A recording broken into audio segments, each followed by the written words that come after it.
नुकसान झालेल्या शेतकऱ्यांना आता निधीचं वाटप करण्यात येते। नुकसानग्रस्त शेतकऱ्यांना मदतीचे 3.5 कोटी निधी वितरित करण्यात येतो। त्यांच्या नुकसानग्रस्तांना 13,600 रुपये देण्यात। शेतकऱ्यांसाठी आजच्या महत्त्वाच्या ठळक बातम्या। शेतकरी नुकसान भरपाई, कर्जमाफी, पीक विमा तसेच नमो शेतकरी योजनेचा 7वा हप्ता शेतकऱ्यांच्या खात्यामध्ये जमा होणार आहे।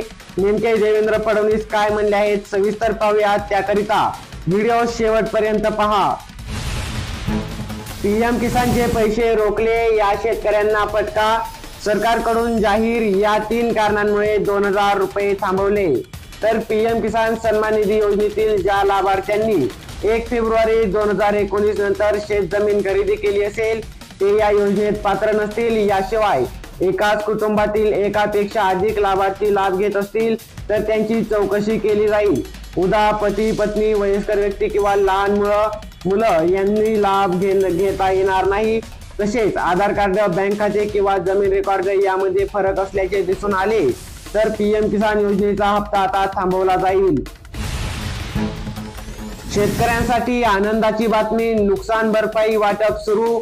12 जिल्ह्यातील शेतकऱ्यांच्या खात्यामध्ये पीक नुकसान भरपाई होणार जमा।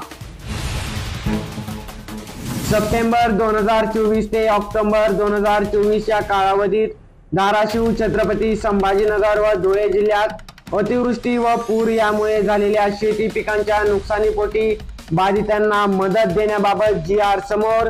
लवकरच शेतकऱ्यांच्या खात्यात जमा होणार पैसे। अमरावती विभागातील अमरावती, अकोला, यवतमाळ, बुलढाणा, वाशिम या 5 जिल्ह्यातील शेतकऱ्यांसाठी नुकसान भरपाई मंजूर। तब्बल 97,785 हेक्टर क्षेत्र बाधित, तर 10,07,472 शेतकऱ्यांना नुकसान भरपाईचे पैसे मिळणार। त्यानंतर छत्रपती संभाजीनगर विभागातील धाराशिव व छत्रपती संभाजीनगर साठी नुकसान भरपाई निधी मंजूर। या जिल्ह्यातील शेतकऱ्यांच्या खात्यामध्ये लवकरच पैसे जमा। सोलापूर जिल्ह्यात साधारणपणे 82 कोटी रुपयाची रक्कम ही पीक विमा कंपन्यांच्या माध्यमातून वितरित केली जाणार आहे, ज्यामध्ये बार्शी तालुक्यात मोठ्या प्रमाणात शेतकऱ्यांना हा पीक विमा मिळणार आहे। तसेच सोलापूर जिल्ह्यातून जर तुम्ही असाल तर तुमच्या पीक विम्याचा स्टेटस पहा। तुम्हाला जी रक्कम दाखवत आहे असेल ती रक्कम त्या ठिकाणी तुम्हाला मिळणार आहे। नांदेड जिल्ह्यामध्ये विविध प्रकारामध्ये ज्यांच्यामध्ये यील्ड बेस असेल, पोस्ट हार्वेस्ट असेल आणि वैयक्तिक शेतकऱ्यांचे क्लेम अशा प्रकारांमध्ये जवळजवळ 100 कोटीच्या आसपासची रक्कम वाटप होणं बाकी आहे आणि या रकमेचं वितरण सुद्धा साधारणपणे 11-12 ऑगस्ट रोजी केलं जाईल। अशा प्रकारच्या अपडेट आता आल्या आहेत। परभणीमध्ये सुद्धा ज्या शेतकऱ्यांचा यील्ड बेसचा पीक विमा दाखवत आहे, जो 110% पेक्षा जास्त नुकसान दाखवलं आहे, अशी महसूल मंडळ पीक विम्यासाठी प्रतीक्षेत ठेवली जाणार आहेत। बाकी ज्या शेतकऱ्यांचे वैयक्तिक क्लेम आहेत, ज्या शेतकऱ्यांचा पोस्ट सर्वांचा पीक विमा मंजूर आहे, तो पीक विमा कंपनीच्या माध्यमातून 12 ऑगस्ट पूर्वी शेतकऱ्यांच्या खात्यामध्ये क्रेडिट केला जाणार आहे। धाराशिव जिल्ह्याचा सुद्धा पीक विमा मंजूर झालेला होता। त्यांच्यामध्ये अतिरिक्त 55 कोटी रुपयांची रक्कम आता मंजूर करण्यात आलेली होती आणि 55 कोटी रुपयांची जी काही रक्कम आहे ती धाराशिव जिल्ह्यातील ज्या शेतकऱ्यांना रक्कम मंजूर दाखवत आहे अशा शेतकऱ्यांच्या खात्यावरती सोमवारपासून अर्थातच 11 ऑगस्ट पासून क्रेडिट केले जाणार आहेत थेट पैसे। जळगावात कापूस पीक विमा परतावा प्रलंबित। खरीप हंगामात मागील वर्षी 2024 जून जुलै या महिन्यात पावसाने हुलकावणी दिल्याने व सप्टेंबर ऑक्टोबर या महिन्यात अवकाळी पावसामुळे कापसासह इतर पिकांचे अतोनात नुकसान झाले होते। मात्र आता जळगावात कापूस पीक विमा परतावा प्रलंबित करण्यात आला आहे। जुनी विहीर दुरुस्तीसाठी 1 लाखांपर्यंत अनुदान। शेतकऱ्यांसाठी विशेष योजना। आता जुनी विहीर दुरुस्तीसाठी मिळणार आहे 1 लाखांपर्यंत अनुदान व नवी विहीर खणण्यासाठी मिळणार आहे 5 लाख रुपयांपर्यंत अनुदान। पीक विम्याची भरपाई कमी मिळणार असल्याने शेतकऱ्यांची पाठ।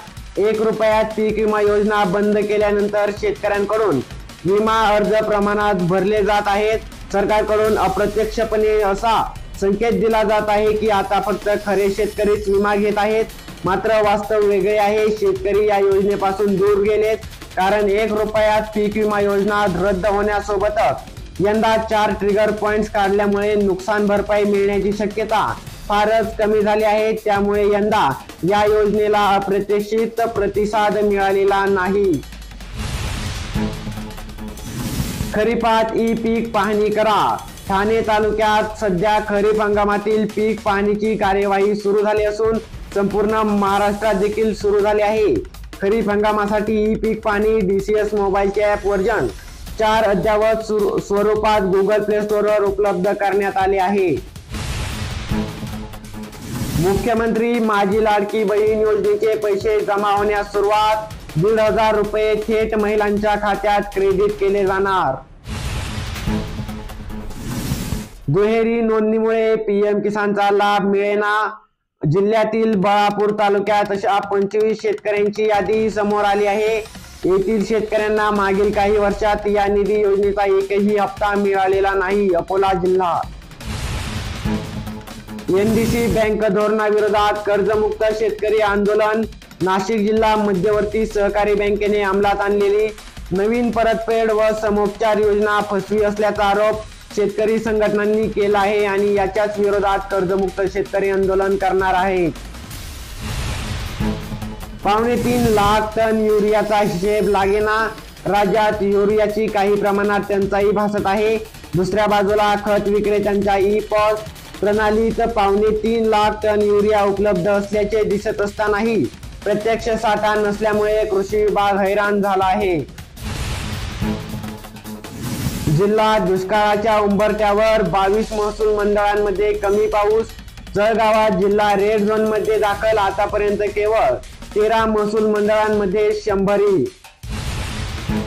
नमो शेतकरी योजनेसंदर्भात मोठी अपडेट। नमो शेतकरीचा 7वा हप्ता म्हणजे 2,000 रुपये शेतकऱ्यांच्या खात्यामध्ये 15 ऑगस्टच्या आत टाकण्यात येणार। कर्जमाफी संदर्भात मोठे विधान। पुढील 2 वर्ष कर्जमाफीची तरतूद नाही। शेतकऱ्यांना पुढील 2 वर्ष वाट पाहावी लागणार असे कर्जमाफी संदर्भात विधान। शेतकरी मित्रांनो, व्हिडिओच्या सुरुवातीला जी नावे घेतली होती जिल्ह्यांची, त्या जिल्ह्यातील बाधित शेतकऱ्यांच्या खात्यामध्ये आता हे पैसे टाकण्यात येणार आहेत। म्हणजेच नुकसान भरपाईचे पैसे त्यांच्या खात्यामध्ये जमा होणार आहेत। जर तुमच्या जिल्ह्याचे नाव या यादीत असेल तर तुम्हाला पैसे मिळतील असे नाही, कारण की तुमचे क्षेत्र बाधित असायला पाहिजे व तुम्ही या योजनेसाठी पात्र शेतकरी असायला पाहिजे। जर तुम्ही पात्र असाल, तुमचे यादीत नाव असेल तर तुमच्या खात्यात देखील पैसे जमा होणार आहेत।